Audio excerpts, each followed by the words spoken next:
Cool. All right. So our fourth question is, what is ethnic studies and how can it be used in racially diverse and predominantly white schools? Uh-oh. I thought It's like Frozen. I initially thought that like an ethnic studies class was like a separate thing, but after reading that by Urieta Machado, they said like it should be a whole subject or an elective. It's supposed to completely What? all the knowledge systems at the school. Did I get cut off? You were a little choppy, but I think you're better now. Oh. Yeah.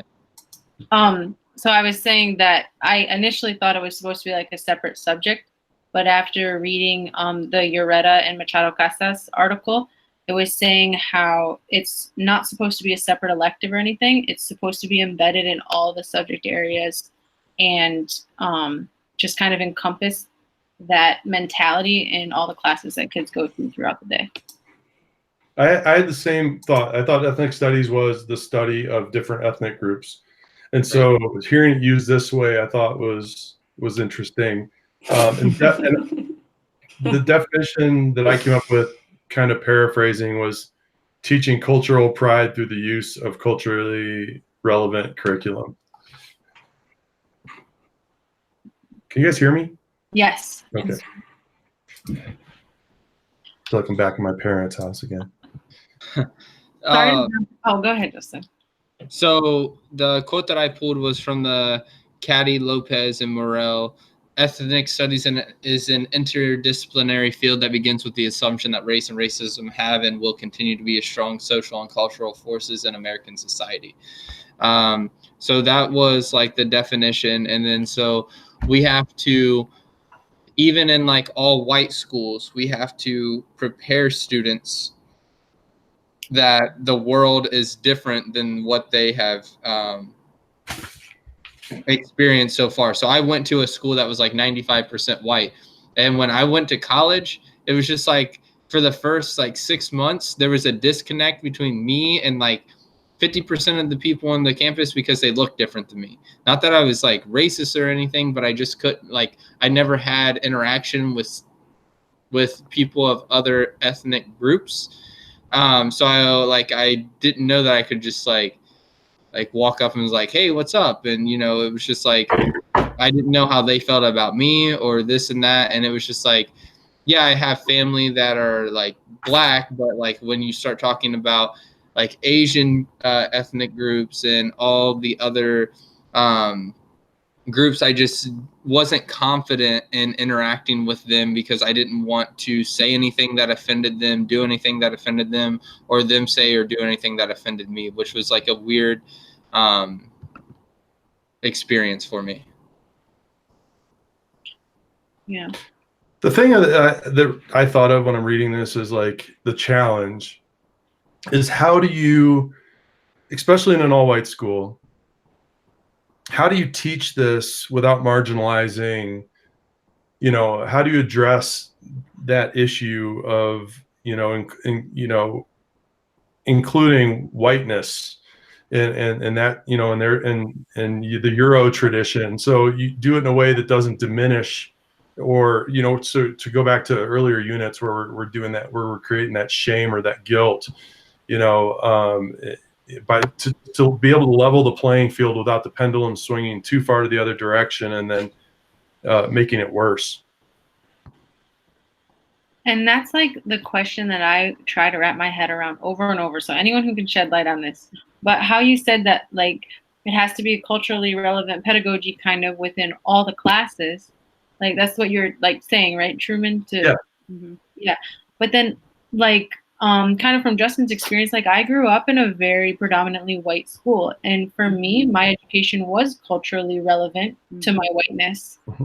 But that did not learn about different people. So when I went out into the world, I was kind of like, I was trying to navigate all these things, but I was learning them all for the first time.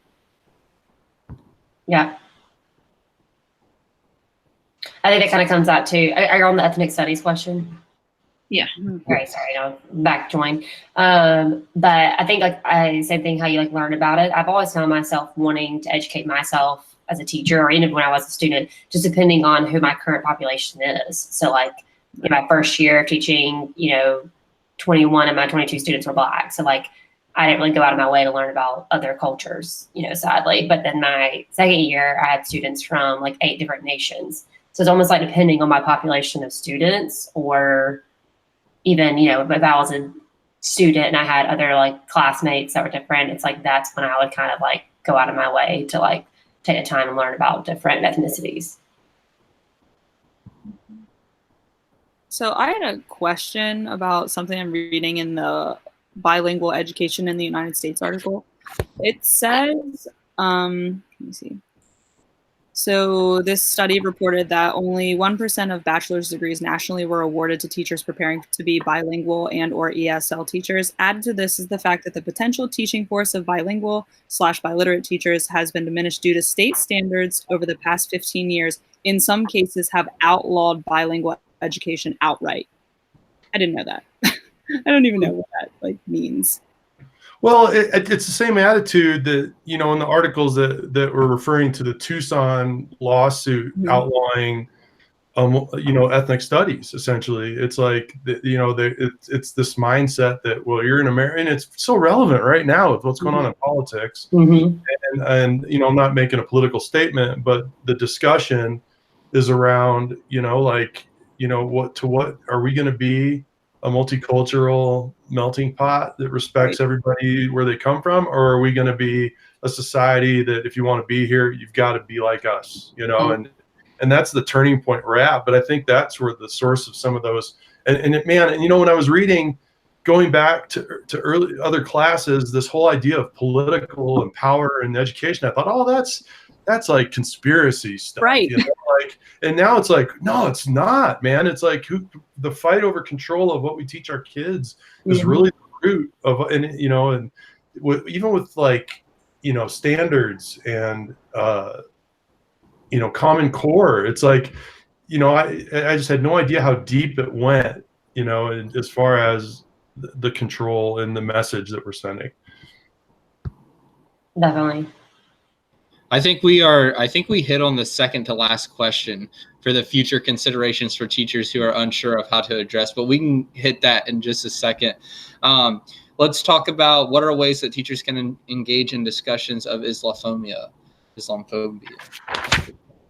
So, anybody want to speak about that? Yeah, I can just say a quick thing. How when I first read that question for my age, so I teach elementary, I've always taught like lower elementary, but I'm not teaching 4th grade. That anytime I read like a prompt or a question that's like, how can teachers engage in discussions on anything? I just think read aloud. So right away, I'm like, what better way to introduce it to younger students? I don't know about, necessarily older students, but just to read aloud. So of course, it's so great that so many multicultural texts exist today, or are more in classroom libraries, at least when we were growing up. But I think it's such a good segue for any younger elementary discussions is to read it. And of course, if you're reading read aloud, sometimes it can be on an academic standard that you're teaching, like character development or something. But if you're like, we're just going to use this to discuss this topic, that's just a great way, I think, for younger students is to really read aloud. And then that creates discussion for them, what they thought about it, their experience. And I think I even read about that in the article somewhere, like where it said, whether it's poetry or even if you have people come in and share, like show and tell and share about their things at home, that can always start a good discussion with younger students.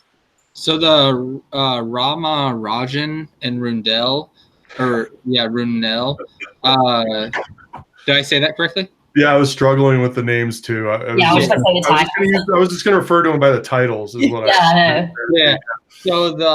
So they talked about the Tannenbaum Center's in that article. I like the science lesson. So the science lesson about the Earth, the Sun, and the Moon. In this lesson, students participate in the class activities that demonstrate how the shadows cast on Earth, potential positive relationships between the three: the Moon, the Sun, the Earth. The phases of the Moon are linked to the festivals and holidays, such as Ramadan, right? Yeah. Diwali, and I can't pronounce the last one, which are connected to the lunar cycle. So it's like Islamic culture is introduced and integrated to that science lesson. And it's not like a big deal. Like, it's not like, oh, you said that word, or, oh, it's just like, it's connected. The kids learn it, and they learn it, they understand it. And it's not like a big, like, oh, let's sit here and talk about this because it's about culture and this and that. It's just addressed. The students learn about it, and it's like a seamless transit. I think the key there is like not one group or religion is singled out. Like, you're learning about all of them, and it's just a learning experience. Like, I was obsessed with that whole website, I forget how to say the Taliban or whatever. I went to like their website, and I was like looking at all their resources and their lesson plan about creating meal plans for the Olympic athletes in different countries and making sure that they're like cognizant of like what they could eat and when they could eat. And I was like, that is beautiful, because you're learning about all these different things at such a deeper level, so that when you do talk to somebody later in life, you can actually understand like, oh, I need to be conscious of if I go out to eat with them, or if I ask them to go here or there. So I thought that was cool. Yeah, like the last thing to add on this, like literally I was thinking this, probably when I taught in my school that had so many different cultures and I was in Florida, how like, students have like elementary school, even like you can have this in middle school or whatever, but like, they have like resources, so PE, music, art, like those essentials, is if they had a class that was like a resource class, or we call it special, that's like just like multicultural, and like where the teacher, kids go in there, all ages, and like they can have like, they can even have, like units, they focus on different cultures. But like, I'm like, literally, if you started that at elementary school age, like what the students would learn about everything from, you can include religion, but yeah, like their geography, their way of life, like you could just do that from day one. Like I just think it would teach students just to be, or kids, just to like right off the bat, be more welcoming and opening to other cultures that are not theirs. I like the Tannenbaum stuff. I just like you, I think that the challenge is to, especially is if you don't have, because a lot of their activities draw on the cultures of the kids in the classroom. So, increasing awareness when you do have that non-diverse environment, when you don't have those kids in the classroom to draw on for their personal experiences of culture, I think is challenging. So what are future considerations for teachers who are unsure of how to address religious and language discrimination in school? One thing that I just thought about, and this kind of hits, I think will hit for all of us, is how do we as teachers teach something like this when we struggle with pronouncing names? Yeah, because if we struggle with pronouncing names, at least at the high school level, my kids are going to laugh. So how do I maintain the sense of this is important, this is not a laughing matter, right? So one thing that I wrote down, and it connects to this idea that I just thought about, is the biggest thing in my opinion is teachers need to receive proper training, whether that be for academic language, whether that be to sit in a class to watch how a lesson was taught. Then ensure that they are in proper position to have these discussions. So one thing that I think is hard to do is, how can I do this in my math class? I'm still struggling with this idea. I wrote it down and I'm going to share it with you guys, but I'm not 100% sure how I feel about this. A part of me feels strongly about this, and another part's like, I need to change my mindset. But I wrote, is it bad that I feel like religion shouldn't be addressed by all subject teachers because it can put teachers in hard spot answering questions? Yes, send the students to administration if they are discriminating, but otherwise I don't think math teachers should be leading discussions regarding religion or anything of that nature, because it's like such a fine line of, if I say something that I think I'm just communicating with students and trying to get them to think further, and I say something wrong, it's just like, man, that can explode in your face, especially if administration doesn't want you talking about those things. Yep. Well, my response to this question would be, I always just think to put the ball in the kids' court. So like they're acting as decision makers, or they're looking at a scenario-based situation and reacting to it. But like you said, what scenario are you going to present in a math classroom that's going to be mathematics? Like for me, it makes sense. Okay, you give them a scenario, they address it, they discuss, and you have literally taught almost nothing because you're just guiding them. Then you're out of the equation. Yeah. But I agree. I don't know that you could even try to do that in math. It wouldn't even lend itself to what you're doing. But it might not be the curriculum as much as how you manage your classroom, even too. You know, like some of those things. Being inclusive in how you manage your classroom, even down to just pronouncing the names. Would you going to wait till that first day if you take a roll in front of the whole class, or are you going to pull them aside privately and say, I want to learn your name before, just little things like modeling little things like that maybe. But yeah, it'd be hard to incorporate that into your curriculum for sure.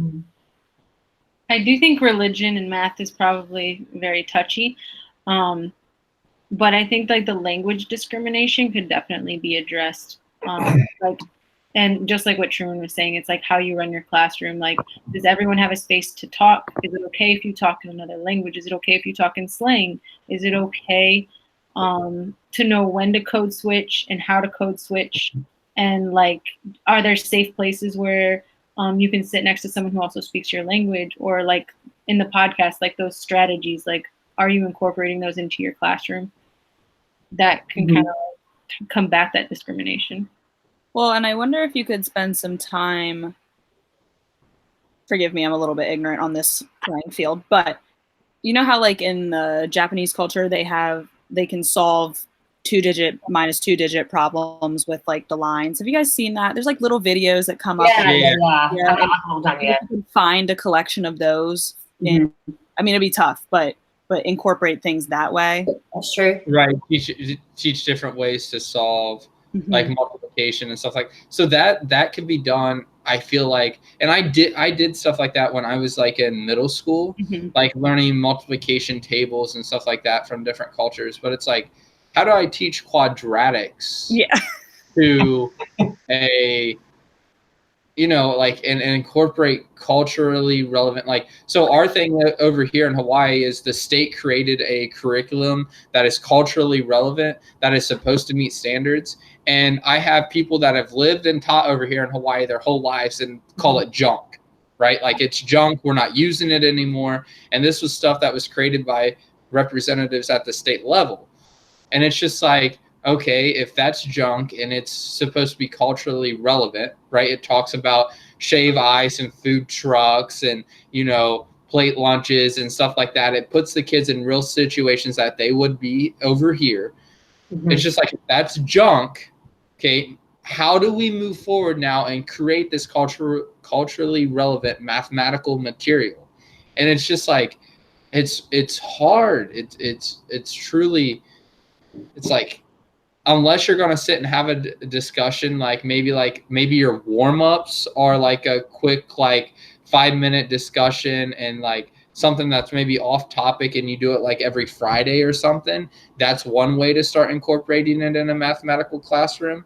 But it's, to me, and one of you guys are high school math teachers, right? Or yeah, Alicia. Yeah. So what do you think about this? I think everyone tries to take like culturally relevant pedagogy from like the language arts and history classroom and just like stamp it on top of a math classroom. But when it comes to like being like, I think about being like 21st century ready for my kids more than I think about being culturally relevant, because no matter what culture you come from in society, you need to learn how to communicate in a way that people listen to you. You need to know how to like share your ideas and stand up for yourself, even if it's an idea that somebody else doesn't think is the best idea. So most of our conversations are about like, who can solve this problem differently? Like, is this wrong? Can you prove that it's right? If you say your idea like that, are people going to listen to you? How could you write this idea down and share it? Could you visually show it?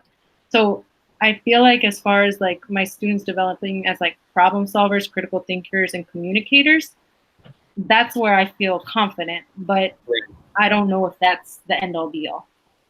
Right. It's funny. I see it. We got a new math curriculum at the elementary school I worked at my first year. And, you know, the first place I noticed it was the names of the kids in the story problems. And then I go, man, is this contrived? But maybe it is. Maybe it is relevant, you know, because my first instinct was, man, this just seems like we're trying too hard.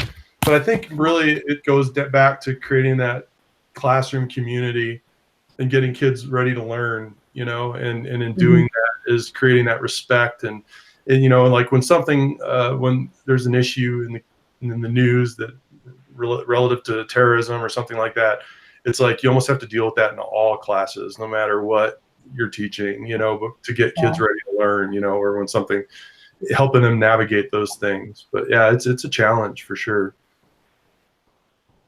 I also think that sometimes your problems can be based off of like culturally pressing issues. Like we were working on like frequency tables, and we broke down the like electoral college and like how if that's the actual popular vote or if that was the electoral college vote, and they like really liked that lesson. But that was me like just like scratching the surface, I felt like.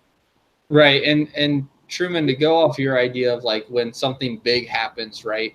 Does that relate more back to the hero like stereotype of when we only address it when like there's a hero involved or a catastrophic event involved? You know, it's like Alicia was saying, it's like hard to make sure that our kids are working hard and solving these critical thinking problems, you know, developing these skills. And then on top of that, have this culturally relevant, I don't know, to me, it's like, I think there's, I think like teachers can't do everything, but we're expected to. And it's just like, okay, let's draw the line here for English teachers. Let's draw the line here. And like, but then again, it's like, okay, that you're not growing as a professional or this and that. Like, it may just be because I'm 22 years old and I just got through my first year of teaching and I'm like, holy crap, how am I supposed to do this all? And maybe a veteran teacher can get it. But it's just like, to me, it's like in a math classroom, let's just work on like using math in the real world context, critical thinking strategies, you know, communication, partner work, all this stuff. And then like, let social studies and English hit on the culturally relevant. And then if I have to, like, if it's bad, then then I'll use the hero's approach. You know what I mean? Like if something really bad happens and I feel like we need to address it, or if the school tells us, hey, you know, we need to address this, and then let's do that. But it's just like, to me, it's overwhelming. Mm-hmm. I'm venting to you guys. I can agree. Yes, I struggle when they compare us to other countries, because I think we're asked to do more for more different types of kids in our classroom than any other country. We are. I thought that has to be that way. Okay, so the last question, if anybody wants to talk to it, how can educators thwart negative stereotypes about students with diverse identities?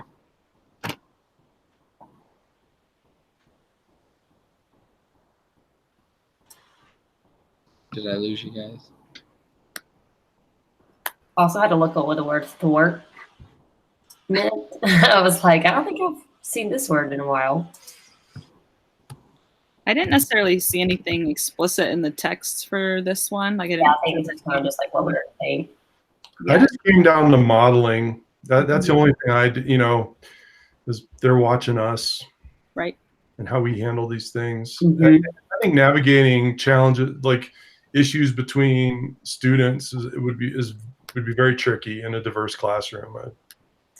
And I will say again, like I just keep going back, my one classroom I had that was just so diverse. I mean, with languages, nationalities, and for the age of my students, they never spoke on the diversity part. Like they never like said, you know, it's different from Sophia or like something like that. Like it's like they didn't really see the diversity of it, so I didn't have to like really shoot down any like stereotypes. So I feel like, you know, with older students maybe so I think it's just like something that it depends on like the knowledge of the current students and what they see, and then depending on what they bring to the classroom as a teacher, I think just the sooner you know you address it, the better.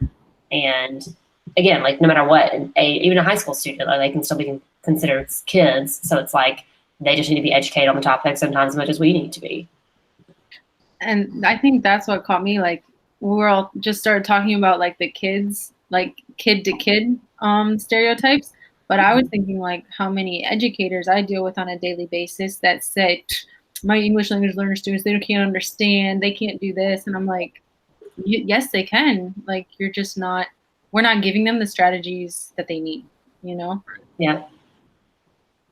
Again, it just comes down to communication and discussions and, you know, opening up that time that they can be taught just as much as we need to be sometimes with adults and people our age. It's interesting to see the teachers that have been doing it 30 years. I think 20 to 30 years.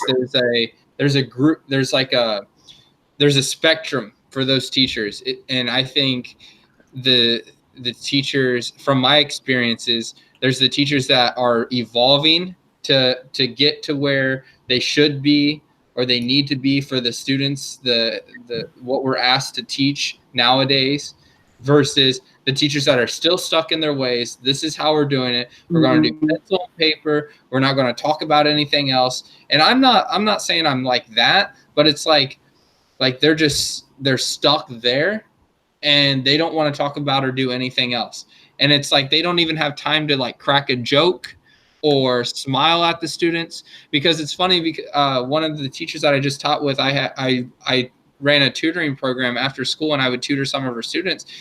And they're like, Miss never has fun in the class. Miss never does this. And then I talked to her as a colleague, and she's always joking around and stuff. And I'm like, wait, the same Miss that, you know, I communicate with, it doesn't like let you guys smile or laugh or anything in the classroom. No, it's 60 minutes of just writing stuff down, this and that, like no group work, no anything. And it was an old, like, it's just that, like, the question goes back to like negative stereotypes about students with like diverse identities. If we're not changing the way we teach and allowing for students to communicate with others in our classroom, they may not ever get the chance to communicate with a student that looks different than them or has different ideas than them. And I think in a safe classroom, that's the best time for kids to learn that. Yeah. Mm-hmm. I totally agree. Oh, we have a little, what are we, our classroom should model what the kids are going to see in the community and those interactions. Right. Justin, I posted a couple of links. Grab them before we end. You kind of fascinated me with this idea of culturally responsive math. I know, I'll pull up that article. That's awesome. Yeah, there's some interesting stuff in there, like that I never ever would have thought of from like, how you approach things with stuff. Fascinating. But I'm filing it away. Go to church.